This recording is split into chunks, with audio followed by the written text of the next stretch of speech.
To me, comfort food at its finest looks a little something like this. Meatballs, or polpette, was the Italian peasant's answer to a quick lunch. Very rarely eaten with a plate of pasta, they were often stuffed inside bread for easy consumption. Now these guys are quite special to me, so I'll let you in on the family secret. We're going to start with 1 large onion, diced, 3 or 4 cloves of garlic, minced, and get that going in a small saute pan with a little bit of olive oil and cook these out just until they're translucent. I add my garlic at the end to ensure that it just lightly sweats and doesn't fully brown with the onions. Sometimes that can take on a bitter taste. When finished, transfer to a small plate to allow it to fully cool before mixing with the raw ingredients. Spread your mix out flat on the plate to help with faster cooling.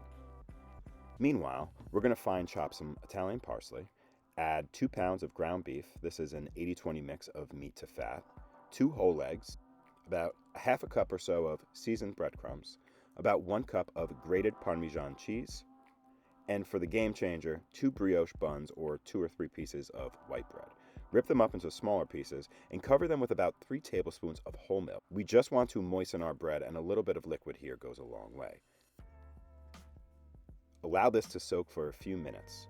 Next, we're going to add a few pinches of salt, some pepper flakes, some cracked black pepper, our aromatics now that they are cooled, and lastly, our soaked bread. Squeeze out some of the liquid so they're not as waterlogged. Finish by just sprinkling a few drops of the milk over the mix. The lactose from the dairy helps tenderize the meat while these little pieces of wet bread gives way to a super juicy and soft interior. Now we are going to mix by hand by gently folding this mix into itself. It is very important not to overmix our meatballs. This will leave for a tough consistency. What we are looking for are a crispy but yet soft ball. I know, I tried, but there was really no easy way for me to say that. Generously oil a sheet pan and set the temperature to 375 degrees Fahrenheit. Lightly shape these to your desired size, but just make sure all the balls on the tray are the same size so they cook at the same rate. I did these adult-sized ones for dinner, and then these little baby ones. Having these little guys on deck in the freezer are a game changer for any soup.